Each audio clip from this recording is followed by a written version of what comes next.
Attention, you are now listening to a Final Level podcast with Ice-T and Mick Benzo. If you are offended by words like shit, fuck, ass, low motherfucker, whatever, stop this podcast now. And by the way, this is the hardest podcast on earth. Hey, yo, this is Ice-T and Mick Benzo in the building for podcast. What number, Mick? Number 39, baby. Last time, we had Curtis Blow up here, right? Yeah, that was crazy. That was good. Rest in peace. Rest in peace, AJ. AJ Scratch, yeah. That was crazy. Yeah. I mean, the story spoke for themselves. That was the guy that really made me believe I could do rap. Winning a rap contest, he was the judge, and ever since then, I make sure every chance I can I say that. Well, I appreciate Curtis Blow coming through, baby. But today we got something special. I mean, we got a lot of things. We got a lot of special shit going on. We got a lot of things special jumping off and stuff in the podcast world and stuff. And I want to say special thanks to all the people that have jumped back on board with us, from our last hiatus, and now that we're over here at Loudspeaker Network. Yeah, my man Chris, man. Chris, we about to do big things. We finna take over the world. You know what I'm saying? This is the hardest podcast in the motherfucking podcast business. Yeah, we are the hardest podcast in the motherfucking world. Yeah. Trust me, that we will go in. When we do it without gossip and bullshit, we just tell you the motherfucking truth. What you need in the world. And most of the time, we got the artist or the person in the building to talk about, not talk about them. You know what I mean? That's the difference in our shit. I don't speak on a man if he ain't in the room. Yeah, why do that? That's pussy shit. That's that bullshit. But in the building now, I can't. I don't know where to start introducing this gentleman. I ran into him with another friend of mine in Chicago at a players ball. Okay. And he was a standout player and gentleman. And then we just kicked it off. Now, when you meet street cats, you don't connect to everybody. No. That's real monkey business. And a lot of people, what we call funny style. But this guy right here became a friend of mine. I can say he's a friend of mine, a personal friend of mine. And everything he talks about is the absolute truth. You guys might have known him from the Pimps Up, Hoes Down. That's How about Pimpin Code? We did it. People don't even know about the Pimpino Code. Well, we gotta upgrade them. Let them know about the Pimpino Code. We'll let them know about that. Man. And then what was the other movie? American Pimp in the building. Mm-hmm. The one and only. The chess player. Mm-hmm. Pimpin Ken, a.k.a. Professor Kenny Ivy. What's happening, baby? Hey, man, ain't nothing up but the cost of living price of pussy, ass, and gas. You know what I mean? Just try to put a turbo to ass and move real fast. You know what I'm saying? I'm the king of shit talker. That's why I got diarrhea in the mouth. You know what I'm saying? Everything is everything, man. Just writing books, man. Going from the ghetto streets to the executive streets, from the ghetto blocks to the Wall Street stocks, from the sewer to the entrepreneur, baby. That's what's you know how we do it. So me and Kenny, we met during that documentary, and we've stayed in touch, and it's a beautiful thing now, and he's writing books. This is the second book, Ken? Yeah, it's the second book. Yeah, and this book is called The Art of Human Chess. The Art of what, sir? The Art of Human Chess. Okay. Of human chess. Okay. Because that's why he's a chess player. And I read the book. Yeah, the book is phenomenal, and it opens just with him saying, everybody says, in the streets, this is chess, not checkers, but they don't break it down. You know what I'm saying? They don't break it down. And quickly, before we go into the big interview and stuff, I try to tell everybody, chess is thinking 5 moves ahead, with checkers you thinking 1. If I say this may happen, which may cause this, which might cause this, and if it causes that, you've already got all your contingency plans made, so you can't, be put in checkmate. But Kenny, man, how you in New York right now, walking around? I mean, not walking around, but just doing interviews. How they been treating you? Man, New York, man, they treat me like, I'm the mayor. You know what I mean? I think the mayor need to get out the office, man. You know what I'm saying? They need to go, let me kick up my feet, man. You know what I'm saying? Pass some feet on that concrete, man. So, they've been real. I've been treated real well. Of course, Ice, it's like, man, when I first met you, many, many years ago, it was like, you was already my idol, from the, the entertainment perspective. But when I met you as a street person. All right, come on, man. How much Ice gave you to say that shit, man? Well, my Ice actually gave me $1 million, but, I had to give $900,999 back to Coco. So it was a bait and switch game. Look, You know, the man was giving me but some props. It ain't ready for the interview right now. You want all the love just for the iceberg, and this is the He was the Pimpin' explaining. Ken, He was baby. explaining our relationship. That's what he was saying, you know. But yeah, we just clicked it off. You know, he told me it's always a treat when players meet, Yes, and you know, and I'm just happy to have you, man. I know you were in town. Now, let me just say something before we even get into the interview. Mm-hmm.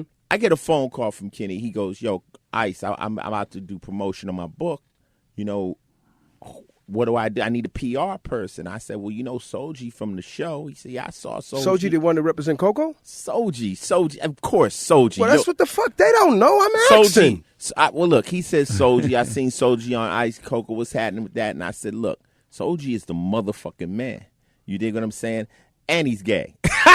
So he's a gay man. That means he can get the job That done. means he will not stop when a normal dude stops. Soji's like, fuck that. It's going to He can happen. get the job Kenny done. said, man, look, this is what we need. I need Soji. And Soji has been taking... Kenny, what you just did a party every day? man, we started with the party that you and I did. Right. And from there, man, every promoter in New York and every DJ been booking us every night. And I'm so tired. But, you know, I understand it's a business move. And that's what chess is. Yeah. I knew that. I said, if I can get the ice. Yeah. If I just get the ice, I get the Soji. And Soji give me to the people. Soji, hey, Soji's in the building. Big shout out to And Soji. shout out to my man, Dre So Digital. He's in the building. My son, the Great Supreme, you know, which he's in the same gang you in. So we just shout out to everybody, man. Oh, that's love. Soji McQueen Media. McQueen But listen, Media. listen. Get your money together because he's doing favors for Kenny Ivy Right, and right. IT. But when you come at him, have your paper together. But he does do the job. He Yeah, not only it's worked worth with it. he not only It's worked worth with it. Kenny. He worked with and Busta Coco. He Rhymes. worked with Busta Rhymes, man. Busta Bus, He man. works with lots of big names. But I'm saying, Real Raekwon. folks, we man. want to we make sure Soji get a shout out. Okay, so what? We about to do this podcast. You ready to go? I'm ready like fish and spaghetti. Oh, That goes together, though. all right, here we go. This is news.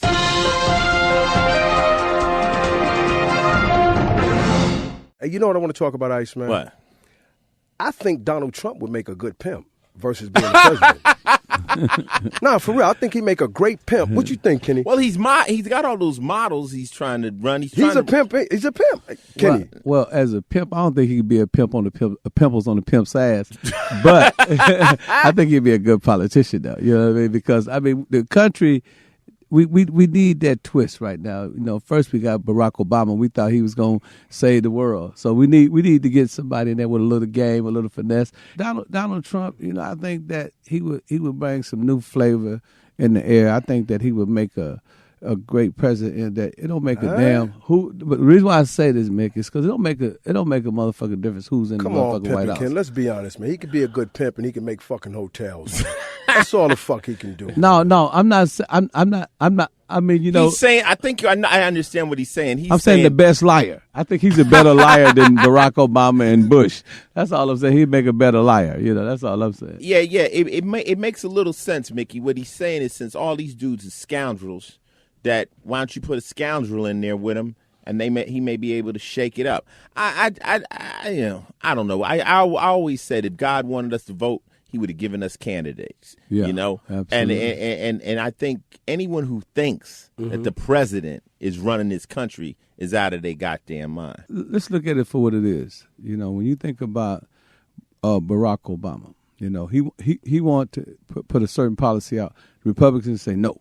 Right. He tried to put another policy out. The Republicans say no. So what did he do? He went to GM. He went to the executives. He invited them to the White House. He had to go the back door. It's like going and getting in the kitchen. He had to go in the kitchen and get the politicians or get the businessman to agree with him to so he can, you know, forward his policies. Now, when you look at it from that perspective, you know, that's what makes him a great chess player. He's playing chess. Now, but the Republicans, they owe money to the Koch brothers. They owe money to the Rothschilds and the Gettys and the Mellons and the Carnegies. They owe these people money. That's why when you see the Republicans fighting so hard for the insurance company, you got to remember that they got lobbyists. You know what I'm saying? Speak on it, You know what I'm saying? They got people people that they pay them, that their job is to go and lobby these politicians, and they finance their campaigns in different ways that we would never understand, and therefore they are in debt to these people. See, Barack Obama, he got his money from Mark Zuckerberg, which allowed him to put donation buttons on everyone's Facebook, which allowed him to raise money in small increments. So he's not one of them. Mm-hmm. That's why he don't get invited to the parties. He's spending all his money. Yeah, he's spending money that he raised legitimately, which is the real democracy. He used the real democracy. Oh, you're talking about Barack Obama. Yeah, Barack. Now Trump come out, he don't need anybody's money. See, now, but Trump, he's going to use their money. Those his boys. Mm-hmm. You know what I'm saying? So he like, look here, Bush screwed it up. Romney couldn't do it. Let me show you. Let me. I'm one of you guys for real. Let me go there. What did he say? He said Hillary got money from me. He said all these guys been to my office and they got money from me. So Donald Trump, what he's really doing, he's snitching. Right. He's snitching. No, I'm serious. He's snitching on the politicians. He said, well, look, he telling his boys, man, look, we not giving the politicians any more money. I'll go out there and I'll fight for y'all. I'll talk dirty about the Mexicans. I'll talk about this. I'll say they rapists and so on and so forth. I say the stuff that we say all the time behind closed doors, but I'm going to say it out front. Damn.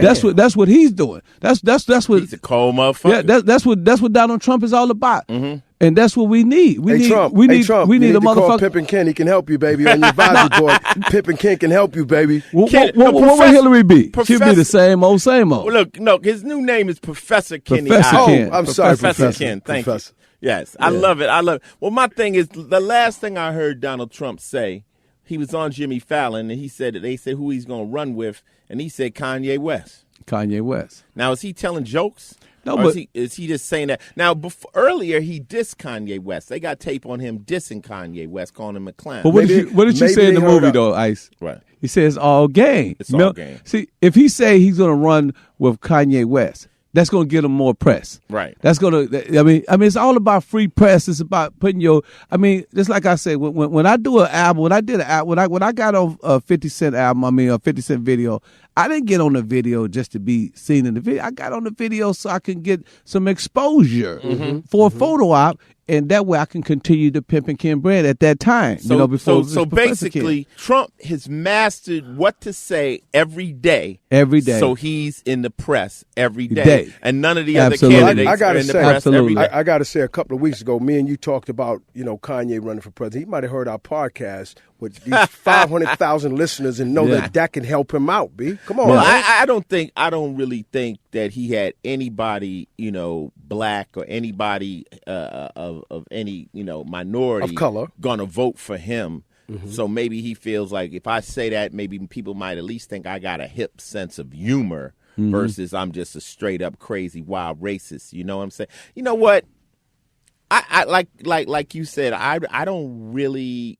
After the Barack Obama thing, I just know whoever gets in there, it's not going to change. It's not going to change anything. No, it doesn't change anything. It's 144 years with that same old presidential. But you got to remember, though. There's only 8 years Barack did. He couldn't change it in 144 years, B. Come on, man. But Mick Peak Gang, if you remember, back in the day when all the fights was in Atlantic City, and you had the Trump was hanging out. Plaza, he was hanging out with Puffy. He was hanging out with Don King. Mm-hmm. He's a player, man. The man's a cold player, man. He'll make us a hell of a hotel. The man don't even turn his radio on because it play. You understand what I'm saying?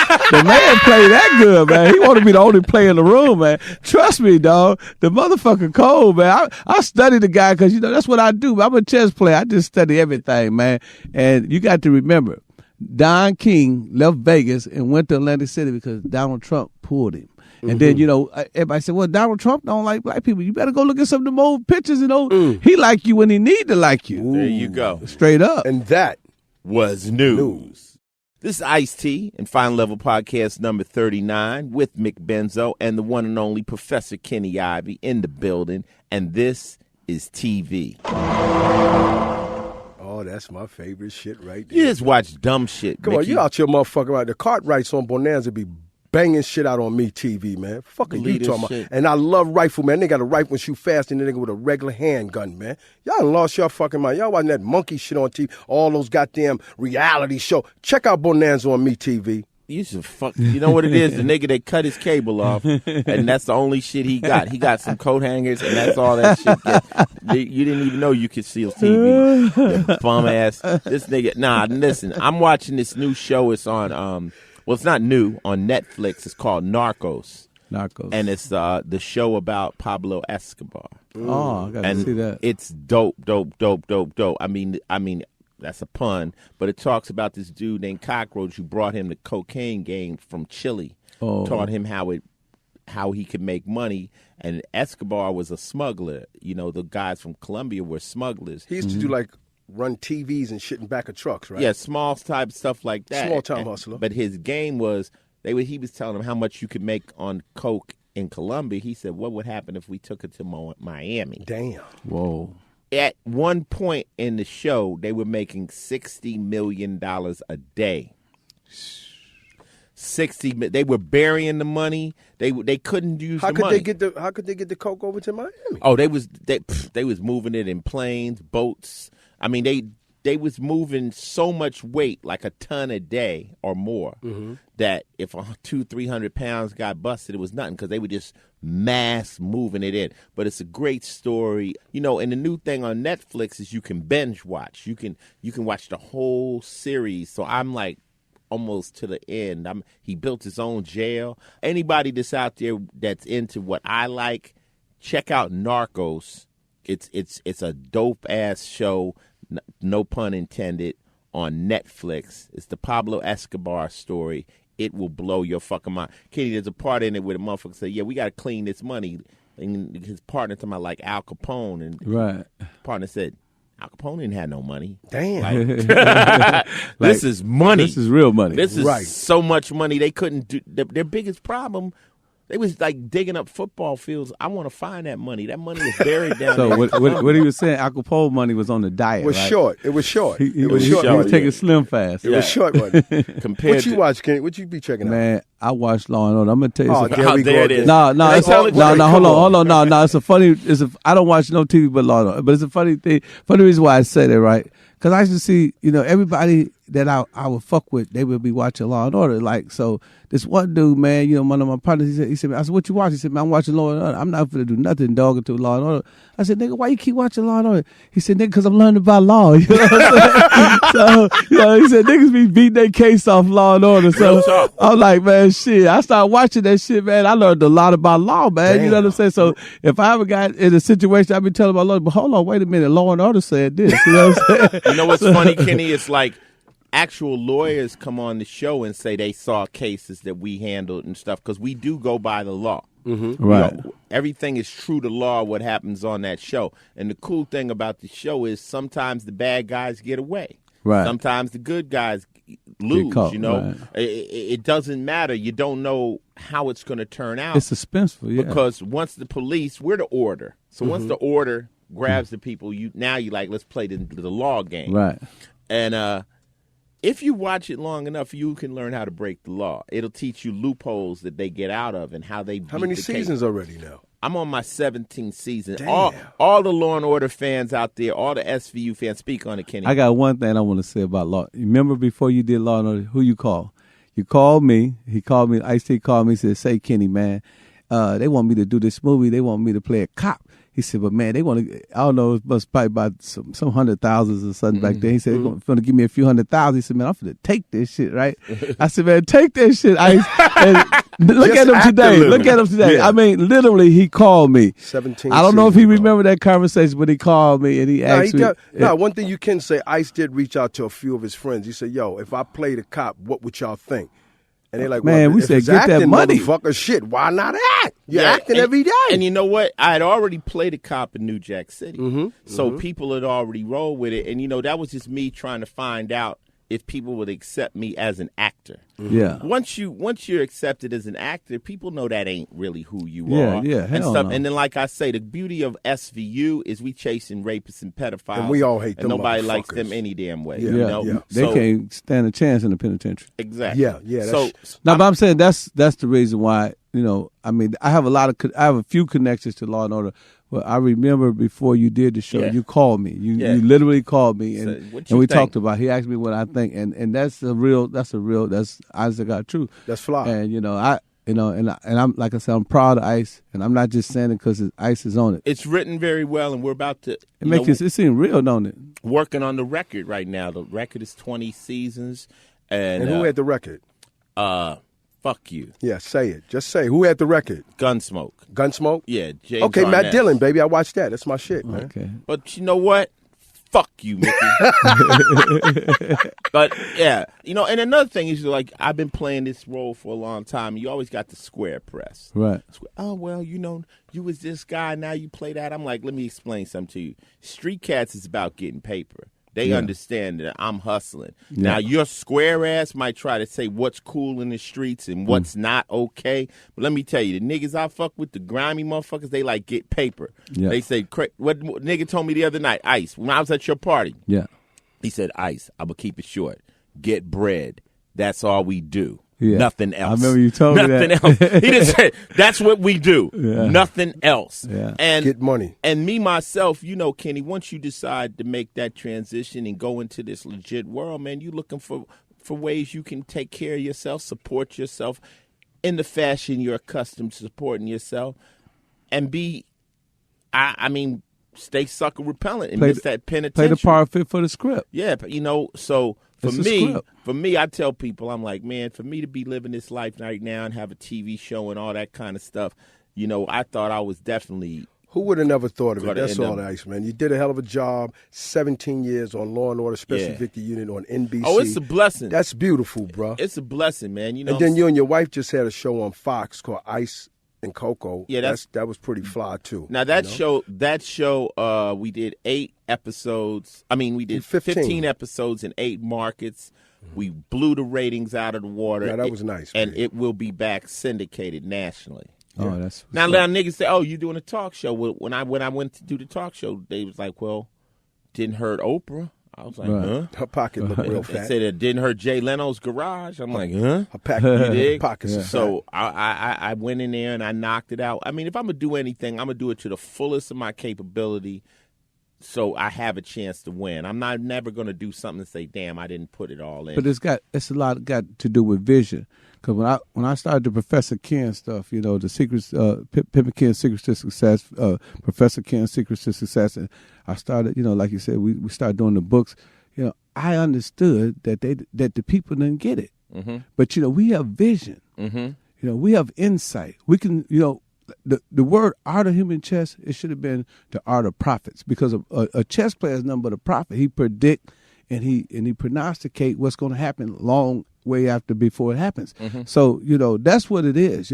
People don't understand, but you have to keep going. You have to do what you got to do, and then later they're going to get it. I remember that scene in Willie Dynamite where he says, "You got to have vision." Vision. What's the matter, Ribbit? What's the matter, Willie? You can't control your bitch ass. But nah. Hey, TV, whatever it may be. I'm fortunate. I ain't got the police chasing after me. No, that's right. That was TV. That was TV. Final Level Podcast number 39 with Ice-T and Mick Benzo. And this is music.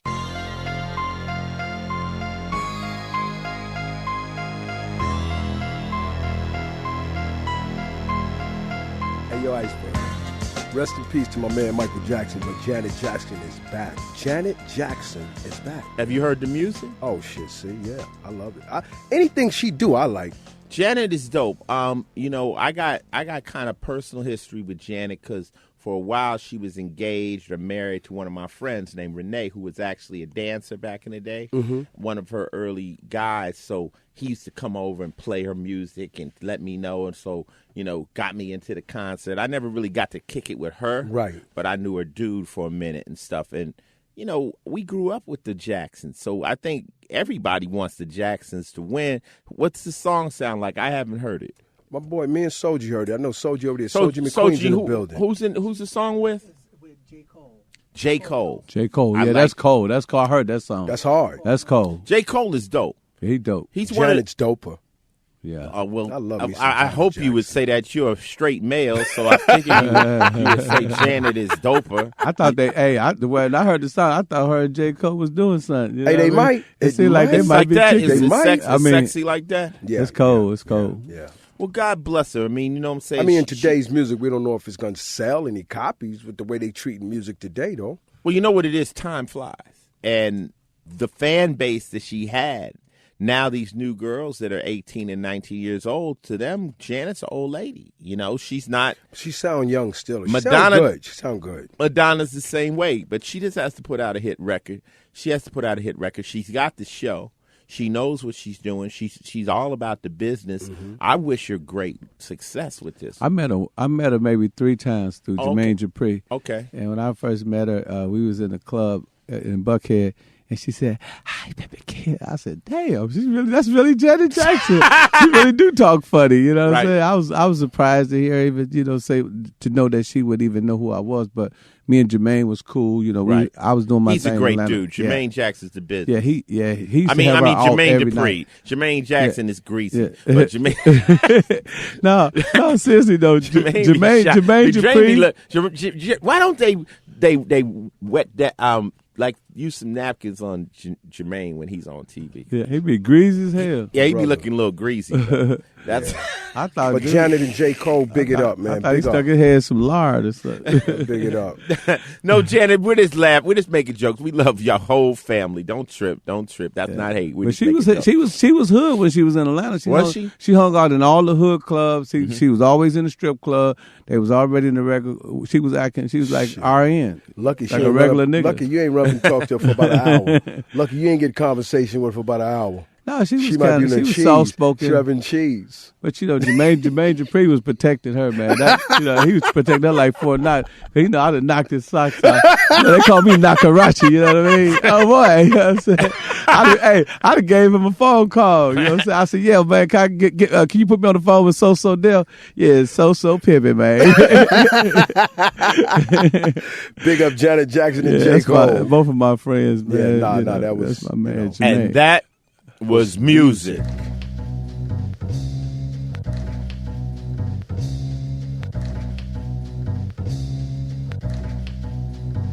All right, we're here on Final Level Podcast number 39 with the infamous, my friend, a real good friend of mine, Pimpin' Ken, a.k.a. Professor Kenny Ivy, is in the building, and he has a new book out called The Art of Human Chess, and right now he's on a world tour. Yes, sir. Talking it up. So let's start at the beginning. Your street life. Let's just start there, where you came from and how it. I mean, a quick breakdown. Put you in the game. Okay, well, my father was born in Oxford, Mississippi. Him and my uncle came up here. My uncle was a SERP. He sold SERP drugs, and my father, was a gambler. He used to cheat niggas and craps and shit, you know what I'm saying? So I grew up in the game, you know what I'm saying? My mama, she worked and everything, but she played cards on the weekend. So I don't want to put my mom, but my mom used to deal seconds, you know what I'm saying? So we had a whole house full of players and hustlers, you know what I'm saying? My uncles would come, and it was just like we would have all the gamblers, gambling in my mama's house. So, that was in Chicago. Mm-hmm. Then we moved to Milwaukee. So we moved to Milwaukee, it was like the people in Milwaukee was a little slower than the people in Chicago. So my father just really, he would go and he would put grease on himself, and he would go to the General Motor place, and he would act like he worked at lunchtime, and him and my uncle would run scam on the guys. So, my father taught me at an early age about gangs. So by the time I was 9, I was in jail for pulling the fire. I pulled the fire alarm. So I was like, wow, you know what I'm saying? So they made a big deal out of that. By the time I was 14, they had me for forgery. So I was like, wow, you know what I'm saying? I was just trying to cash the check that I thought, I just thought it was good. I thought it was good. It wasn't even my name. I was just trying to cash it. And the feds actually beamed down on me and sent me to the reformatory school. So now that created the guy, who I became. I'm like, man, they got me in here, man. I'm mad, so I'm just going all out. So there's other players and other hustlers in there. Next thing, I get out, my man, Father Divine, he pimping. We was hustlers, and so he gave me my first girl. So when he gave me my first girl, I realized that I had a knack for the game. So, she was 24. I was like maybe 16, And so me and her. Wait a minute, so stop. That's interesting. So you were 16 when I had my first hoe. And she was 24. She was 24. Now, that they say that a lot of people have said that most players get turned out. The girl actually teaches them the game. An older a chick that's been in the game. Right. So that was similar. That's Iceberg Slim saying. Well, no. I'm saying no. All players say a lot of players say I was young, and then a girl, she was the hoe, and she kind of told me how it would operate. When she chose me, she gave me a bracelet that she had stole from a trick, and about $80. That's what she chose me with. So the bracelet was worth maybe about $400 if you take it to the pawn shop. So I took it there, I pawned it because I didn't want no trick bracelet. You know what I mean? So now she's going to work every day. So the older guys, they trying to knock me. So they ride me around, and they try to make like they was cool with me, and they try to get info out of me. But I was shy because you got to remember my father and them was players. So, I'd already been laced with game. I didn't understand the game that they was trying to do. I didn't know they was trying to knock me, but I knew it was something funny going on. But the guy that taught me all the information, I ended up knocking him for his hoe. The guy named Star Child. So Star Child said, yeah, man, you got to do this, you got to do that, man. Your woman, she got to look down, you know what I mean? You got to serve another pimp when you get the money. You got to ask her 1,000 questions, ask her where she came from, who was her mama, who was her uncle, to get, a feel of how the chick is. So he telling me all this. He said, man, if you knock somebody, man, you got to call him right away. So my first knocking was him, So I got him for a chick named Bridget, and I called him. I said, say, man, got the bitch. I'm thinking he going to be happy, right? You know what I'm saying? I said, you can break the plate, man. She ain't gonna eat that no more, right? You know what I'm saying? This nigga here, man, he like, man, you bitch ass nigga, ooh. I'm like, oh, man. I'm saying, man, what the hell is going on? So at that point, I realized when Pimpin begin, friendship ends. You know what I'm saying? So I just started, developing my own, style and my own way of, macking and smashing. So, I started smashing like an Idaho potato. Next thing, man, I was really getting it, man. I was serving them, man, like I was the mailman. You know what I'm saying? Correct. And as soon as I get them, I do like, you ever heard of Gmail and FedEx? What do? They send. I was sending them. You know what I'm saying? They was out the door. Now, due to the fact, we got a lot of lady listeners, right, and then we also got a lot of people that are SVU fans. This might come off as some horrible stuff because they always see. No, that's my past. No, but I'm saying not that, but they always see players and pimps portrayed as savages. Right. Now, in the game, are those cats even respected? No, we call them Magillas and Gorillas.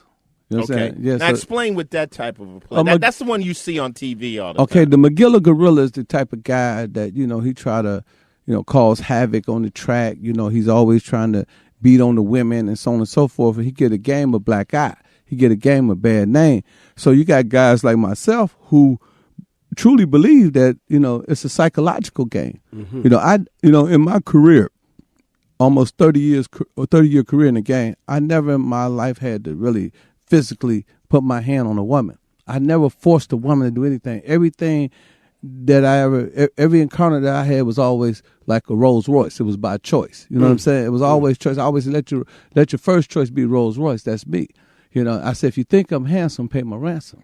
You know what I'm saying? No, seriously. I said, if I'm going to take a chance, can I please give her money in advance? And it's purse first, ass last. That's the way, those were the codes that I live by. Right. You know what I'm saying? I never guerrilla. I never was forceful. I never tried to make anybody do anything. Yeah, but now, like you say, there's a black guy in the game. You got the traffickers. You got these other people. You got Russians putting women down in cages, all that kind of stuff. So then now, it's funny though, you say the word pimp, people go, oh, you pimp out your house, pimp your car out. You say pimp real your Twitter, pimp your pimping this, Facebook, but then if you say pimp real your pimp, ride.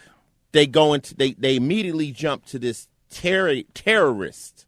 But did you know originally the word pimp mean debonair, meant gentleman? Especially in the 1800s, a lot of people that came over from Europe, they used the word pimp. It had a total different connotation. It wasn't until you had the black exploitation films with the Willie Dolomite and the Iceberg Slim and the the Mac and Superfly, where it began to have a negative connotation. And then when you brought Huggy Bear in there with the fishes flying going through his shoe, then it became the clown. So everybody loves the clown, but no one wants to take the clown home. So when we blew the game up with the HBO special, a lot of people would be like, no, because if I'm a respectable woman and I have a respectable household, there's no way I want to pimp around my daughter. No, get that pimp out of here. And that's what I try to explain to people. You know, pimping is what these guys did. That's not who they are. You know, my mom, when I come home, she tell me in a minute, boy, you better sit your butt down. Well, I tell people the same thing. I say, look, you know, I robbed jewelry stores, banks. I've done all kinds of things of that nature. That's what I did at the time. That, you know, like Fargo. I thought that was the correct thing to do at the time, based around my situation and my environment. As I found myself in a better situation and environment, I didn't have to resort to those particular tactics to live. You dig? So at some point, you decided, like, you know what? I'm about to transfer into this other game. Mm-hmm. And that was when you wrote your first book? No, that's when I seen you on HBO when we all did Pimps Up, Hoes Down. You know, a lot of people don't know it, Ice, but if you look at the credit, that was my first business. That was my first corporate job. I was the consultant for the film of Pimps Up, Hoes. Okay. You didn't know that, did you? No, I didn't know that. Look at while everybody else was pimping, I was behind the scenes working, and I'm the consultant for Pimps Up, Hoes Down. Right. Snooki, all them people. I brought all that Milwaukee stuff. You know, that's why it's so much Milwaukee shit, and it was originally supposed to be American Chicago. Pimp. Yeah, and American Pimp. I brought the Hughes brothers to Milwaukee. I gave them Snooki. People didn't know, because when I was in prison, I learned about corporations and I studied business. So I was making all the business moves behind the scenes. And, I brought the Hughes brothers to Chicago. Yeah. It's interesting the way the whole game played out. So, all right, so there we are at HBO. Let's take it off from HBO. Okay, so HBO and the Hughes brother led me to Murray Gators. I became a model for them. I modeled for them, so I had my own shoe. You had the Pimpin shoe. So now I'm really getting big headed. I'm like, oh man, this. So then we did this bootleg sequel to Pimps Up Down called Pimpology. I had Ice-T, everybody. That big book. Yeah, no, it was a video. It was DVD. a video. It was a video. So that was our. I went and hired editors and everything. So I get a distribution deal from Scriptmaster. So now I'm making business moves. The next day I cut that up. I'm a hustler, so I tore that video all apart and I repackaged it, called it Pimpology Uncut, and I sold it again to another Scriptmaster called Southern Distribution. So I'm hustling. I'm like, wow, this legit money is really what's up. Yeah, you know what I'm saying? right, yeah. So now I even got more technical. I started selling out my trunk. So they said, yeah, the big players ball. Ice-T gonna be there, Snoop Dogg gonna be there. So everybody up in there, they kicking and they whipped up and they kicking Pimpin, and I got on some tennis shoes and they like, man, Ken fell off, but I'm selling $20 DVDs to everybody in there. Money. So by the time they look up, everybody that paid, they look $400-500 for the VIP. I just sold 1,000 tapes. I done walked out there with almost $20,000. I'm like, okay, and I'm doing this at every party, and no, I mean, for some odd reason, nobody has figured it out yet. They like, no damn. one figured it out. So now, Simon & Schuster called me, the people, that owned by CBS. So they called me, Ice, and they said, we got $25,000 for you to write a book. That was my first book. I said, because now I understand business. I didn't deal with HBO. I didn't got Brent for about 80 stacks. Right. Didn't nobody even know I got like 80 stacks from Pimp. So I got the contracts. People think I'm lying, but I got the contracts. I'm a consultant. Mm-hmm. So I'm like, okay. So I this is what I tell them. I said, man, 25,000 won't even play for the front end clip on my Mercedes Benz, So they were like, oh yeah, that's right. You is a big pimp. Yeah, you're a big time guy, right? I said, yeah, I'm a big time guy. I said, I don't want to talk to y'all no more. I said, matter of fact, I told my agent, man, get them off the phone. I was running game. It was chess. Yeah. It was chess. Not checking. Next move is dead. Hey, so a year or two. It was about 3 years later. They called me and said, Ken, we got 6 figures for you to write the book. I'll take that. And I said, how much money? I said, who all y'all do? They said, we did Al Sharpton, we did LL Cool J. I said, how much money you gave them? He said, we gave them, well, maybe about, X. They was trying to say, I said, well, I need more. You know what I'm saying? So, they said, come on, Ken. I said, no, I need more. I like your impersonation of them. How they talk? But anyway. He's like, come on, Ken. Come on, guy. Come on, come on, we're friends.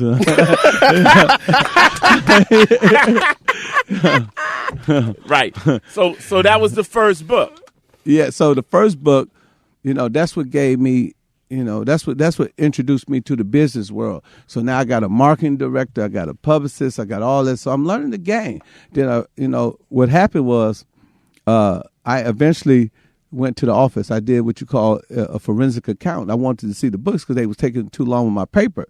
So I hired this forensic accountant. I go up in there and I'm looking at their paperwork. So I'm seeing all these addresses. So I'm writing down Burns and Noble. I'm writing down all the numbers. Hey, I'm up there. I'm doing a burglary on Simon & Schuster, right? So I steal all their information. And I said, man, I started taking the snapshots. You know what I'm saying? And so I got all the information. You know what I'm saying? Next thing I know, I call up the people. Hey, this is Pimpin from Simon & Schuster. How you doing? Oh, yeah, we've been looking for you. You got another book? Yeah, okay, yeah. So now I'm on iBook. I'm in Barnes & Nobles. I'm in... and you did it all yourself? Yeah, because, I you know, like you said, sometimes, you know, like I said, you were the main character in the movie. So hold on. You said, man, sometimes you got to, you know, let people pimp you till you can pimp yourself. Mm-hmm. So now it's not Pimpin' Ken, it's Pimp Pen Ken. I'm pimping my pen. You understand what I'm saying? Yeah. So now you make the transition. You know, America love when someone goes from rags to riches. They love when they have a good American story. This is America. Mm-hmm. You know, coming from the bottom, you know, being in the downtrodden, you know, being in the low life and then coming and going from the ghetto streets to the executive, going from the sewer to the entrepreneur. This is what America's all about. This is what capitalism represent. So that's what I do. I represent capitalism. I represent, you know, I'm not an immigrant, but I was treated like one. You know what I'm saying? Eventually I realized, you know, look, man, instead of taking penitentiary chances, instead of running out here, you know, trying to sell some dope, trying to sell a woman, hey, man, come on, man, you know, I mean, all that stuff come with a price, man. The penitentiary is the price. So I said, why do that when I could do something legit? You know, when I could do something prosperous. You know what? I had a defense attorney that changed my mind. He said, have you ever noticed, like, when we was hustling and we was dealing with attorneys and giving them our money. Right. He said, I'm going to tell you something I've never told anybody. Because you ever notice we never tell you to stop? Uh-huh.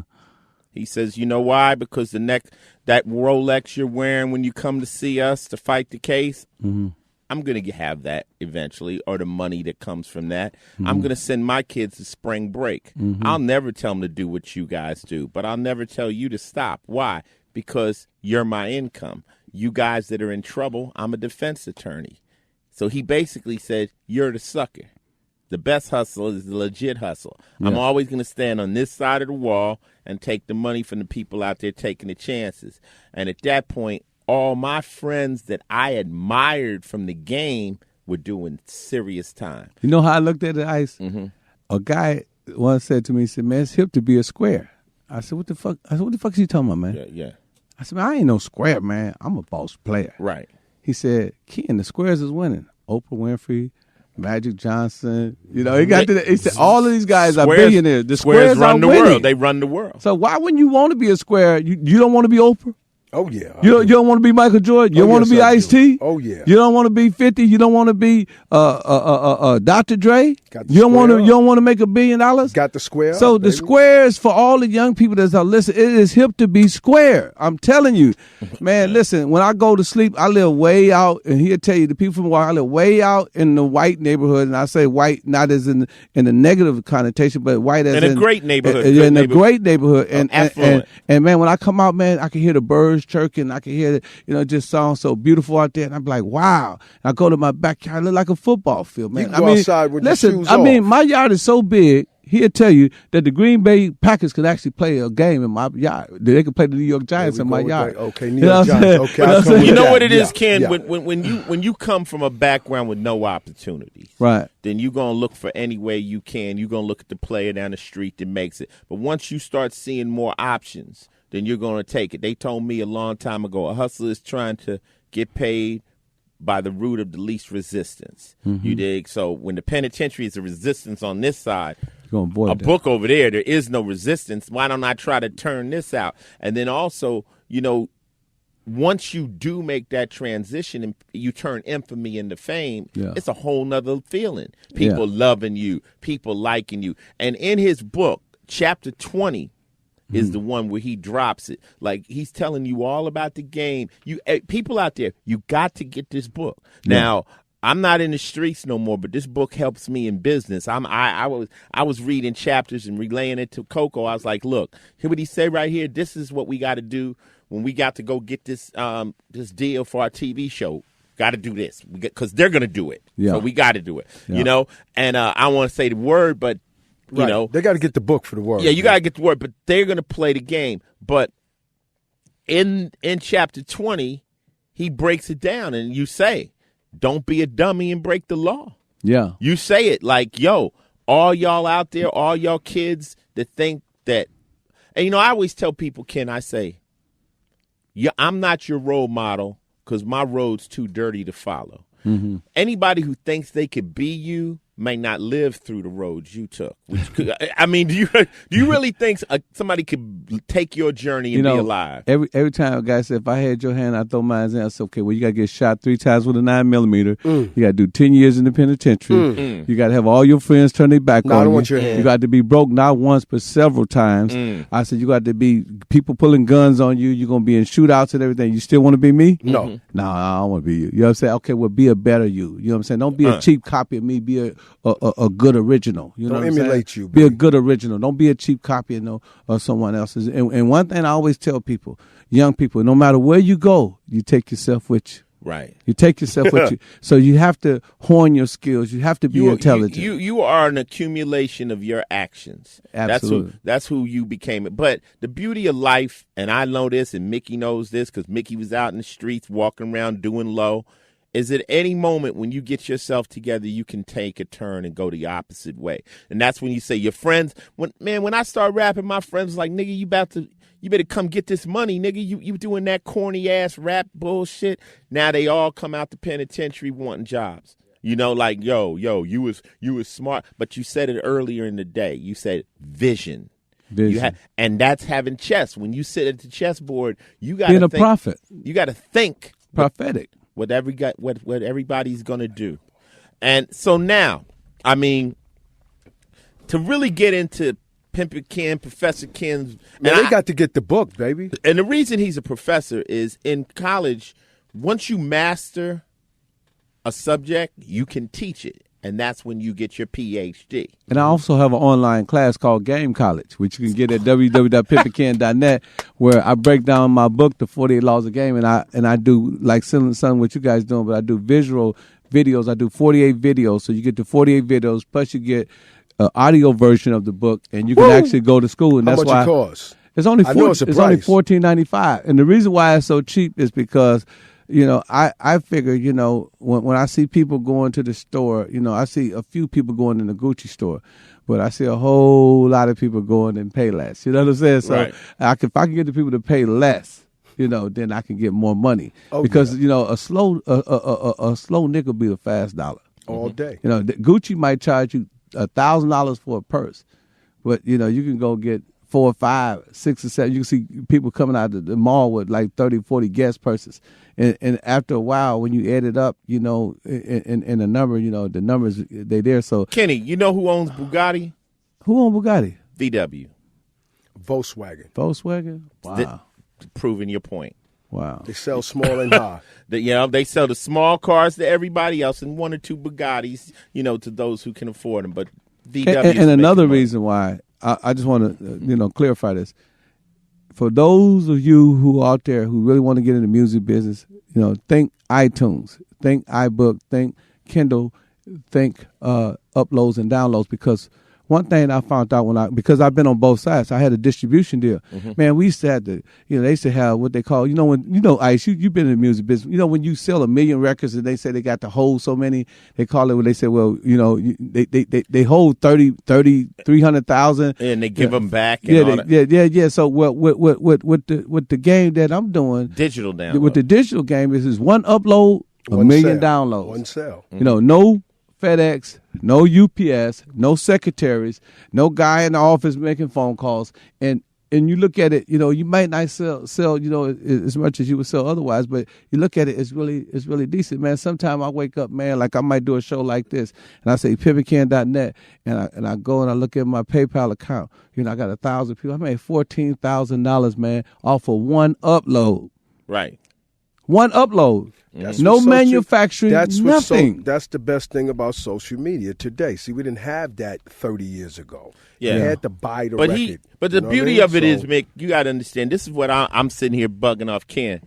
This is a cat that 15 years ago He wouldn't be talking about no uploads. This is like, I always see you. You used to carry a pistol every day. You walk around with a computer. I'm like, nigga, did you ever think you would be carrying a laptop? Right. This is the new game. This is the future. And I'm just proud of you, man. I'm proud of you because, like I always tell people, I'm like, this is not, I can't get any more stripes in the street. What I'm going to do? What, I got to die to get that final stripe? Yeah. You dig what I'm saying? So there has to be, new victories, new challenges and stuff. And if you're smart, you're smart. You're not just smart at one game. So you're like, okay, this game over here, mastered that. Right. That game, mastered that. Let me see, can I master this one? Right. And, I just want people I like to stay alive and stay out of prison. I'm so done with people making mistakes and ending up in jail. And then when I read the book, I told you I read the book as a hater. Right. That's how I hustle. Did I ever tell you that? When I look at my wife's magazines, I open the magazine, I'm like, who is this bitch? Right. Like, willing to hate. I start hating. Like, fuck. Yeah. Wait a minute. I'm gonna need one of them hot books right there. You dig what I'm saying? Okay, but fuck her though. Let me. Oh shit. Pimpin' Ken, I'm gonna need one of them books. I didn't get one of Mickey, I don't know if you need book, to. I don't need to know if you need that book so you can try to start running game on me because you, see that's the only problem with that book. Don't give it to the person you got to compete against. Yeah. Well, Gimme got shot in the parking lot. Oh shit. Shit. So what's the next move, Ken? Where you going with this? Well, the next move is, like I said, I got my son, at the Great Supreme. I got my man, Drees Digital. They into music because, most of the people that I met that's been prosperous like yourself, it's always been in the music business. Give a shout out to all the people you've messed with in the music and business. You want? You talking? Run it down because I know you down with. Let me look at the list. Pimp C. Oh man, let me look at this. I got the whole list, man. It will take an hour, man. I'll just mention the people that was most influential in my life. Well, that's a whole bunch of people. I start off with Pimp C. Because me and Pimp C had a a lot of people know we had a $3 million deal with Universal Records that he was going to play a movie of me, and he just, unfortunately died, and that was crazy. Rest in peace, baby. Pimp, he wanted me to get into the music, in the business. He even told me one time, he said, Ken, you know how Pimp talk. He said, Pimpin' Ken, he said, man, Dre don't do all them beats by himself, man. He said, man, you just need to start doing beats, man. I make the beats and you put your name on it, right? I said, Pimp, I ain't gonna do that, man. Suppose they give me the studio and I'm proving. So E40, Too Short, you know what I'm saying? Of course, Ice and Coco, you know what I'm saying? Dre, 50 Cent. It's just so many people, man. Snoop Dogg, P. Diddy, French Montana. Thanks French Montana for putting me in your new songs, 2 songs back to back. The Game, Chris Brown, Jay-Z. I done work with everybody. I've been on our man, what's the older player name? Big Daddy Kane. Yeah, Big Daddy Kane. Nelly, Cedric Entertainer. Juicy J, Ice Cube. It's just. All this is in your book. All this in your book, well, right? I work with all these guys. See, but they need to pick the book up so they can check that out. But Ice, I want you to relate to what I'm saying. You too, Mick. And I was just telling Soji this in the restaurant. I said, Ice T, yeah, you lucky. Ice Cube, yeah, you lucky. E40, you lucky. But everyone in the rap game fuck with you.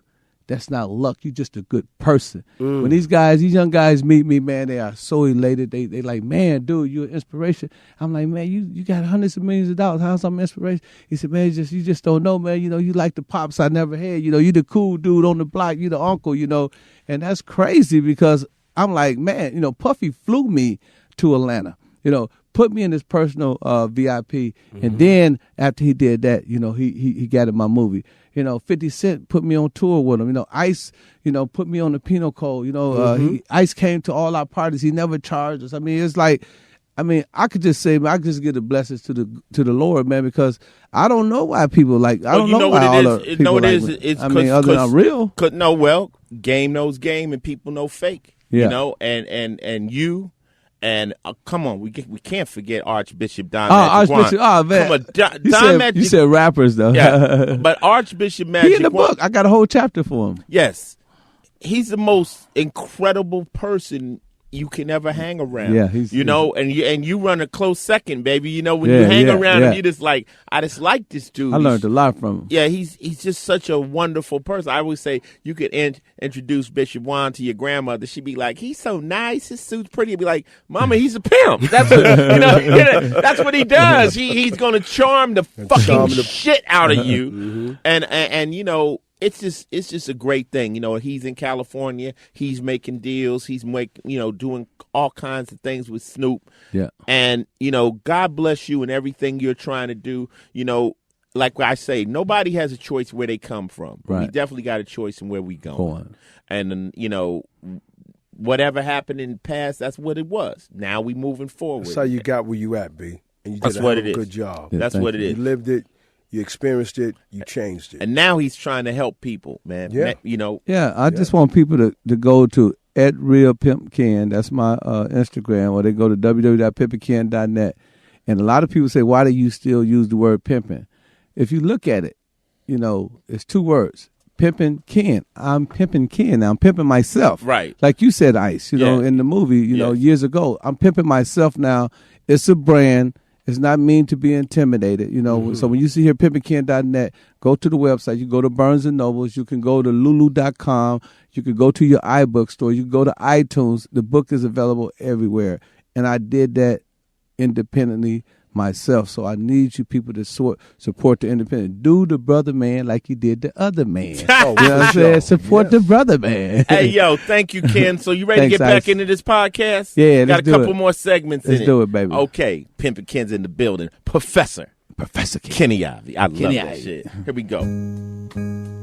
This segment is one of the favorites on the Final Level podcast. It is called I'm Not a Hater, but I hate shit. And we already know what a hater is. Haters are envious people that ain't got nothing better to do. They need to go get a mirror and look at themselves and just yell at themselves all day, but they pick out random people to talk shit about. But Mickey, what do you hate right now? I'm going to tell y'all a secret, man. You purchase a 2014 Town & Country, right? You ride around, look real good in your Town & Country. You catch a flat tire. You go and motherfucking tires blow out. You go look for a spare tire and a brand new car.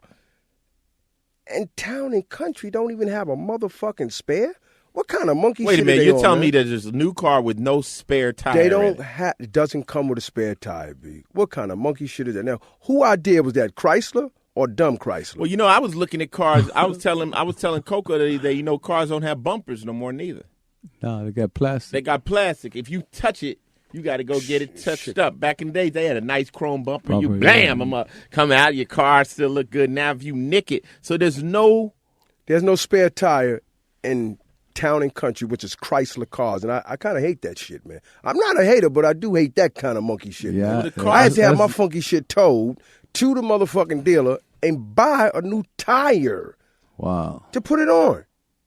Well, who would buy a car and ask that they got a spare tire in it? You know, no, but then you look on the side of the door. Look on the side of the door. When I fairly realized, look on the side of the door, it says spare, none. I never heard it. I thought it'd be in the back or underneath. I mean, it's a brand new car. You do that shit for a 1979, not a 2014. Whoa. That's so cool. So what was your day like today because of this? Paying motherfucking tow truck and buying a funky tire from Chrysler, man. Y'all owe me some money, man. I'm not a hater, but I hate that kind of shit. Hey, you know, the car dealers right now want you to be slaves to them. Like back in the day, if your car broke, you could take it to anybody on the corner, you know, some little shop, and they could fix it. Now they got computers in the car. You got to go to them. You got to go back to the dealership because you cannot work on your car. You look at the motor, you can't even see a spark plug. You can say that shit, but Jose in the Bronx could fix that motherfucker, B. Hey, Jose, my shit fucked up. Bring it on over. I'll fix it. And Jose, avoid your warranty, too, nigga. Fuck, they got all kinds of paint on the damn nuts. You touch the nut, you fucked. Yeah. Well, that's it, Mickey. Today's I'm not a hater, but I hate shit, man. It's about your cars not giving us spare tires. And they doing it to a lot of Chrysler. They probably doing it to every car. I just think you better check your shit. I call it the new car hustle. I think when you buy a new car, the new car hustle is to make you a slave to that brand. You know, like, I'm going to jump over your head real quick. Go ahead. In a Ferrari, you have to hook to a computer. That computer has to connect to Italy. Italy checks the VIN number on the car, make sure that car is not stolen or secondhand or something. It comes from a dealership before the computer actually operates and works. That's cold. Yeah, that's some fly shit. That's some. So no matter where that car goes, it's gonna come back to daddy at some point, and we gonna work on it. That's cold. Yeah, Pimpin King gonna get about cold, 2 of those. Jack. He like that shit. There, he gonna get That's 2 of cold. those. That's cold. Yeah. Well, hey, listen, man. I had a Maserati, man, and that's a bullshit ass car too, man. I'm serious. You're man. not a hater, Hey, nah, but you hate that no, shit. seriously though, man. They got a little clutch on it, right? Like, and it can go from automatic to, I don't Automatic drive to stick. stick, right? So, I mean, I always, you ride, you might bump, and next day, you know what I mean? Goes in the stick. And man, it seemed like every 3 or 4 weeks that car was in the shop, man. I'm not a hater, man, but I hated that motherfucking shit. car, man. Expensive car like that, it ain't. I hated that motherfucker. But I always used to call Ferraris the Italian bitch. Like I'm saying, they're very temperamental. You touch the curb, you need a whole wheel alignment. But they say that the more expensive things, usually the more fragile they become, like China. Yeah, absolutely. So we might have to just get back to the big old 4x4 or something. Fuck it, I'm doing rentals, man. Fly in, get a rental, and I'm just and leave it. Enterprise, your friend. Enterprise. No, I'm really budget. I'm really gonna start fucking with Alamo because Alamo. It rhymes with hoes. I'm just Alamo. He can't shake this shit. He can't shake it. Hey, and that's what I'm not a hater, but I hate shit. I hate shit.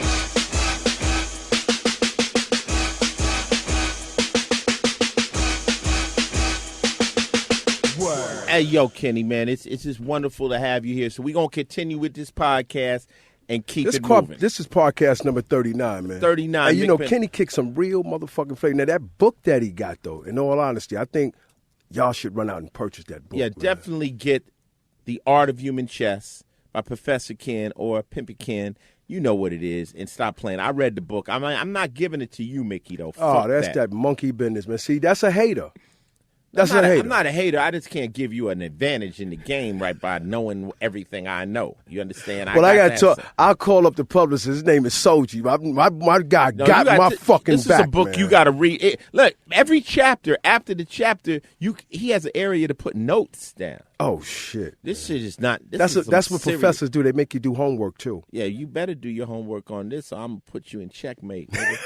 Now, we got special guests in the building. I tell you, look, podcast number 39, we don't forget about nothing, man. My man Kenny Ivory was in the building. That shit was real fly. But somebody flew all the way in from Las Vegas. They heard about the podcast. He says, yo, I'm going to fly in, man. But I'm like, fly in for what, dog? Yo, I'm coming out. I'm going to mess with my man Carmelo Anthony and Russ Westbrook. And I'm like, okay, that's nice, man. But I want to get with Ice-T and you with the podcast because I am the person with the trademark of this thing that I'm going to bring you guys. It's called I.O. Hawk. It's a hover, right? Mm-hmm. But I thought when me watching the Shark Tank, I thought the kid Mark owns the patent to that. So today we still got my man Latif. Latif is in the building. What's up, baby? What's good? How you guys doing? So break it down. Now, I didn't see these things. Didn't Mark own the patent of this? So no, Mark Cuban does not own a patent to this. Mark Cuban is a patent searcher, should I say. He owns a patent to Chin, which is Hovertrax. Hovertrax is no longer in existence. They haven't been selling for the past 2 years. So what Mark Cuban did was he bought into the patent of a technology, thinking that when it did submerge, that he would be able to patent infringe. And basically he's searching for people who. We have the original patent for the technology. We bought the patent from Chick Technology. The owners are John Sabiden and Kazar Berlin. Excuse me. So we brought it to the United States. And, of course, just like Gucci, Louis, you always have your bootleg. First person told me about these, of course, my son. He says it's like a Segway without hands, right? Like, that's how he explained it to me. You got to see it. Dad, it's like a thing. So I seen it on the video. First thing I said was, I will bust my face on it. The first thing I said, no. I looked at it. Look, nigga, I'm in my 50s. I'm not you. My grandma, my knee hurt. My grandma's nigga, 87. If I stumble, if I do old man shit, I'll be walking down the steps and my knee will go out, and I'm like holding on to shit and pulling niggas down with me and shit. I used to do gymnastics, break dance, and all that shit. Run from the police. You can do this. It's very simple. Knees, man, listen. They told me I don't need anything to damage me. But well, let me explain why you can do ours and not the other versions. I've seen people dancing on these things. Of course, it's the original. It's more smooth the way you ride. All right, pause. Let me explain what we're talking about. If you guys don't know, what's the correct name for it? It's I.O. Hawk. I.O. Hawk. I.O. Hawk. And it's these little things with the 2 wheels on it, and it operates like a Segway, and you've seen people in the videos dancing around, moving on them. So we today have one in the studio with us in the box, and I assume you think I'm going to get on that thing. No, you're going to get on it. But let me tell you what Io Hawk is, though. Okay, explain it. Io is a bird that's only in Hawaii, and you only can find that bird in Hawaii. So just like Io, we are the top of the line brand. So to us, we wanted to make sure we represented that in the product that we brought to the United States. When Chick Technology invented it, it was Chick. And we knew that with that word, what dude's gonna ride around to something called Chick. So we thought about something in the United States. What can we bring it to? We have the hawk here, all these different birds, the American flag and the eagles. So we looked up a bird that it's hard to find and only can live in a certain area. That's why we have the top of the line brand. We sell at $1,800. All the other brands, if you ever see, they selling it for $800, $300, which just like when you get a bootleg Louis Vuitton wallet, you're going to sell it. It's going to break. Of course, definitely, and they can't adhere to their warranties. So if a bootleg breaks, you guys call us not you guys, because you ain't going to ever ride no bootleg. Right. But people call us to fix that because they can't get it fixed from where they bought it. So you might as well spend the money on the original product. Would you guys actually help them fix a bootleg? Or No, tell them, definitely you not. got bootleg shit. Nigga. Definitely not. We won't fix you it. Get fool. You got. You came in. You met up with my guy Russ Westbrook. Yeah, Russ loved it. Gave Russ one, right? We did a custom one for Russ. We did his logo. His logo is with. It's gonna be released. That was that new NBA 2K. That 2K Live. We went to the party. Yeah, that was kind of fun. Now Carmelo Anthony is looking for one. Oh, don't worry. Tonight we're gonna see Carmelo and we're gonna talk to Lala, see what's popping. But I had to stop by and see this gentleman right here. Of course, you. So how does it work? What's it? I mean, all right, so it has some type of gyroscopic. Yeah, 2 gyroscopes. Okay. And on each side. Mickey doesn't even know what a gyroscope is. Mickey, you know, right? It's the aerodynamics. Okay. Aerodynamics. Oh shit! Got him. All right, go ahead. So let me explain. I know what a gyro. I obviously. What are you talking about? The one you put the pita bread? Fuck, this is gyros. I'm hungry anyway. Aerodynamics. Yeah, this nigga's so. God. All right, so anybody out there listening, see, people say, oh, when you make it, you leave your friends. You see, I still got my friends, right? No, Mickey's a fool. Mickey's a fool. After 30 years, we can't go nowhere, man. Mickey's gonna get on it tonight too. So let me let you know how it works. So break it down. All right, so once you step on, you want to step on really quickly. You'll put one foot on. You want to make sure. That's the problem. No, that's not the problem. When you do is you put your one foot on, you automatically put the next foot on. You make sure your foot is all the way to the wall in order for it to operate correctly. And when you're utilizing this item, you have to stand up correct and straight. So you're having the correct back posture. Not the problem. Nah, you're going to be fine. If you cannot, as straight as you can, you'll make sure. And it'll stand still at a standstill like you're on the ground, excuse me. Then you want to put light pressure on your right foot, you'll turn left foot, you'll turn right. If you put pressure on both feet forward, you'll go forward, excuse me. And then if you do both pressure on back foot, you'll go backwards. It's very simple. It's intuitive with the way you think and the way you move. It's smooth when you turn. Anybody who tries a bootleg and tries this, you're automatically going to throw it away if it doesn't break on you in the first 2 months. Io Hawk. And you can find us on Instagram at official_Io Hawk. I am Io Hawk worldwide on Instagram, and I work with the official company. And they cost $200? No, of course not. $1,800. $1,800. Get it right. Buy a car, nigga. This is some pimp shit right here. That's what Pimpin Kid. You yelling Pimpin Kid. Hey, Pimp done came up here and got us. He left the building, and he's still being talked about, man. Pimpin Ken. He's sitting right here, Mickey. Oh, shit, I couldn't see, man. I had my back turned, so I got to turn around. I thought he left the building, man. Well, we ain't done with this show. So this thing now, if somebody wants to buy one, they can buy it on the internet? Yeah, www.iohawk.com. And after today... .iohawk.com. Okay. Yes, www.iohawk.com. And after today, you're going to be able to use the code either Ice-T or Mickey. You can get 20% off. Ooh. Oh, okay. Of course. I think Ice-T, because Mickey's good. Mick Benzo. Mickey's fans ain't got 1,800. Listen, Mickey, you heard that, right? Hey, it's all good, man. Hey, Soldier, order one for me, man. Put code Mick Benzo, man. Mickey's fans are on that bootleg. They on that bootleg. My boys got to get the $200 one. Listen, just tell them don't call me to fix it, though. How long does it run? It runs, okay. So a 3-hour charge goes 12 miles radius, 6 hours complete straight. 12 miles? 12 miles in 8 hours if you stop going, back and forth. But 6 hours continuous, yes, sir. 12 miles? Yes, sir. And that's a lot of mileage in New York City. Definitely. Of course. How does it do on terrain? Oh, it's very. We've been riding around New York. Like How about if it rain or snow? That thing will probably rust rain? out. You just won't. No, it won't rust because it's made out of chrome cast iron. You ride your roller skates in the rain, No, nigga. but listen, there's a difference. bro. You might be on and start raining. Nah. What, I'm gonna put it on my back? I'm actually Definitely Hey, look, not, if it Mickey. start Nah, raining, nah. will this thing rust? Listen, that's the difference between us and the other products. It will never rust. No matter what climate you live in, it's treated. The iron's treated so that no matter where you are, what country you go to, it will never rust. That shit wouldn't work in Definitely. Milwaukee. Yeah, nah, it's gonna always. Kenny, Why not? Why not, Mickey? Can we get one Because made Kenny lived in Milwaukee. We That want one shit with- will rust. we All want that one made fucking out of snow we got. alligator. Nah, no matter what climate, the iron is treated. I've seen so- it come in different colors too. Yeah, right? we have red, black, white, yellow, and blue. We do have custom colors and of course some custom boards that we do. Any color, of course, if you want, we'll get it to you. I would buy the white one because I could send it to like somebody who does motor. I got a whole bunch of airbrushy homeboys. Oh yeah, Can freak they can one out. customize it for you. Mhm. Of course, a Freak lot of it people want them customized. Little Kim and the Brat coming on Friday, and we have a big week lined up at the store. We usually bring everybody to the store. Oh, you gonna be in New York for a minute? No, we're in Vegas. My store's in Las Vegas at the Grand Bazaar shops in front of the Bally's, right in front of the Bellagio as well. Okay. It's in front of the biggest and newest Starbucks in the world. So we rocking right now. I'm telling you like this, homie. Vegas is great. You'll sell 1 million of these in New York because everybody walks in New York. Oh, don't worry, we coming to New York real soon. New York, Atlanta, L.A., and Miami. People don't walk in L.A. New York, they walk. I sell them to all these. Yeah, but in New York, you're going to get robbed. Nah, you ain't going to get robbed. 1,800? Nah. Mickey, they going to get us for Mickey? My Mickey got your back.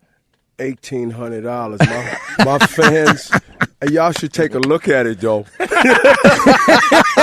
Sell it down here to Wall Street.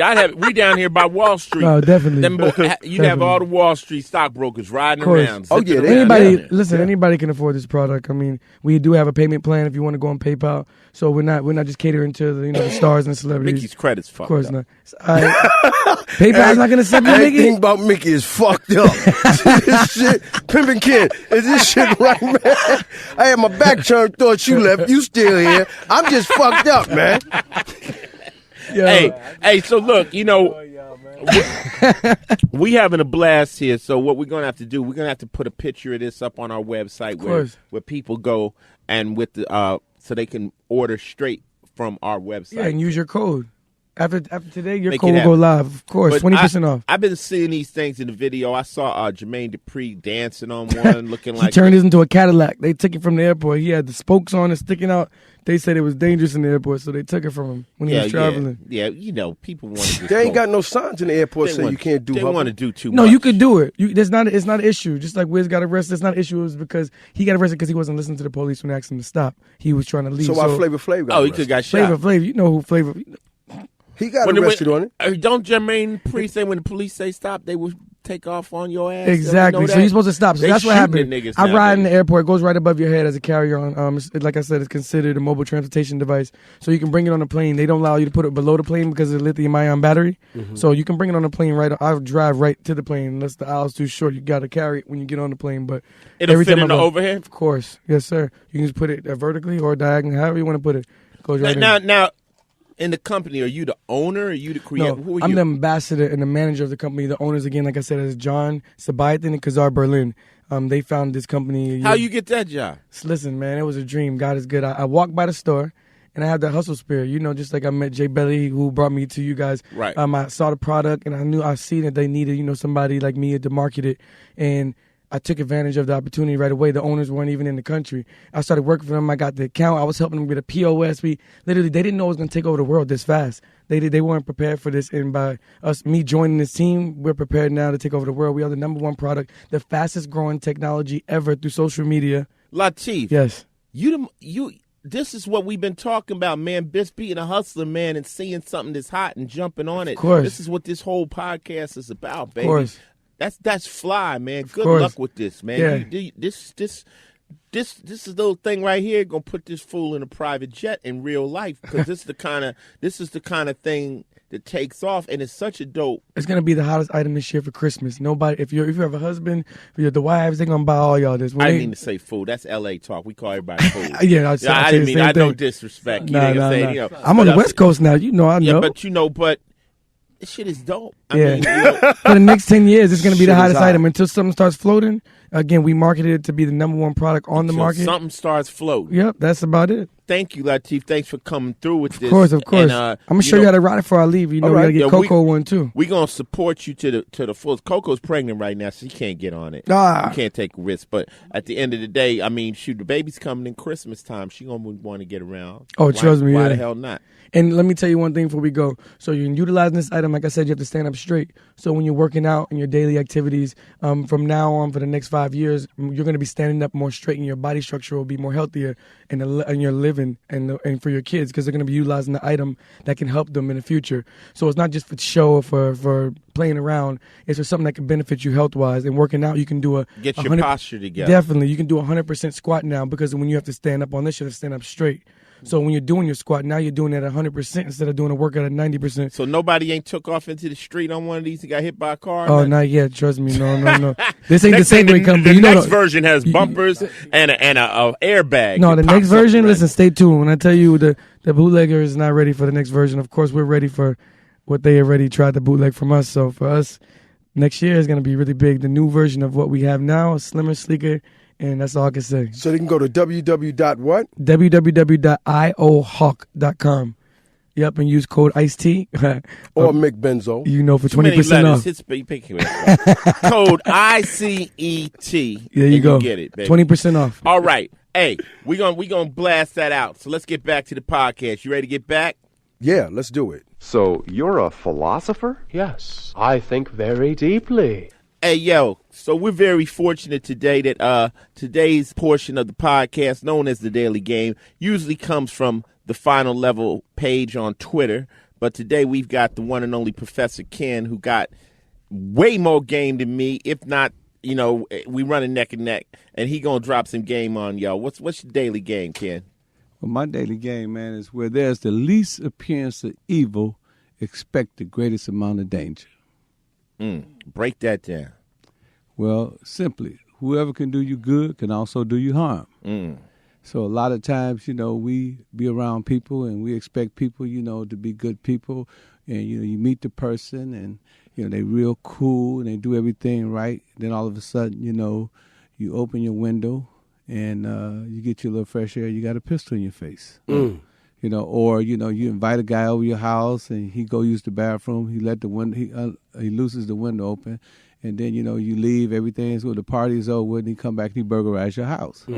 Where there's the least appearance of evil, expect the greatest amount of danger. I said something like that in my daily game where I said, when you're at peace, you are most vulnerable. Yes. When you're not looking for trouble, that's when it usually comes and gets you. Yeah. So basically, you're saying stay alert. Yeah, what I'm saying is, you know, you got to stay on your P's and Q's, and, you know, I mean, trust is a commodity we just can't afford. You know, we just can't afford it. And like I speak about in my book, you know, when you're weak, you got to appear strong. When you're strong, you got to appear weak. You got to definitely always, you know, expect, you know, people to be having an ulterior motive. You know what I'm saying? So a lot of times when you meet guys, you meet their representative, you know, but real guys like ourselves, where we go, we take ourselves with us. But everyone is not on the same level we're on. You understand what I'm saying, Mick? Right. Correct. So we got to always, you know, expect, you know, the unexpected. Yeah. You know what I'm saying? I'm me. It's very difficult to meet me now. Yeah. At this point in my life, to get close to me or it's very, very difficult. Like, I take a page from the mob. You know, from someone to become my friend, they have to be brought to me by somebody I respect. And then I hold them accountable for the new person's actions. So if I don't know you, if you ain't co-signing them or Mickey ain't you know, somebody close to me, then I don't want to meet him. I don't trust them. You got to vouch for him, B. Yeah. Then you get the problem. Hey, one last drop. I don't want to talk about no old business. Correct. I don't want to talk about no old business. I want to meet no new friends. That's right. I want to talk about no old business, and I want to meet no new friends. We got enough of that. Simple. Let's keep it. We're moving forward. So how could they get that book before we leave? Okay, where do they get that book from, and what is the name of that book? One more time. Okay. First of all, let me say, you understand. Once again, I'm Ken Ivey, formerly known as Pimpin' Ken, or you can call me the 12B Petty Special Sauce Lettuce Pickles Onion on the Sesame Seed Bun. That's the Big Mac. You know what I'm saying? You know what I mean? I got to give Ice this. Y'all don't know how close me and Ice is. Ice love for me to talk shit. Well, do it, oh baby. man, do it. Do your shit, Ice man. know I got diarrhea in the mouth. I talk a whole bunch of shit. So I mean, in closing, you can get the book at my Instagram at Real Pimp Ken, not Pimpin' Ken, Real Pimp Ken. And you can also get it at www.pimpinken.net. You can get it at lulu.com. You can get it at Barnes & Noble. You can get it at Books A Million. You can get it at Amazon.com. You can get it wherever books are sold, Google Play, all that. You know what I mean? And you do have an audio book as well, correct? Yeah, I got that in the car. Well, if you remember Pimps Up, Hoes Down, one thing that I said in Pimps Up, Hoes Down, and Ice-T was in that movie, I said, when all the buildings in New York fall, Pimpin' Ken will still be standing tall. I'm still here, ain't I, baby? That's right, baby. I'm still here, baby. Hey, I'm still here, baby. Ken ain't gone nowhere, baby. That's right. Church. I love it. Hey, this is podcast 39, Ice-T and McBenzo. Along with Latif and Pimpin' Ken. Where? We out of here. Like we stole something. Be good. Peace. Be good. That's how I'm living. That's how I'm living. That's how I'm living. That's how I'm living. That's how I'm living. That's how I'm living. That's how I'm living. That's how I'm living. That's how I'm living. That's how I'm living. That's how I'm living. That's how I'm living. That's how I'm living. That's how I'm living. That's how I'm living.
That's how I'm living. That's how I'm living. That's how I'm living. That's how I'm living. That's how I'm living. That's how I'm living. That's how I'm living. That's how I'm living. That's how I'm living. That's how I'm living.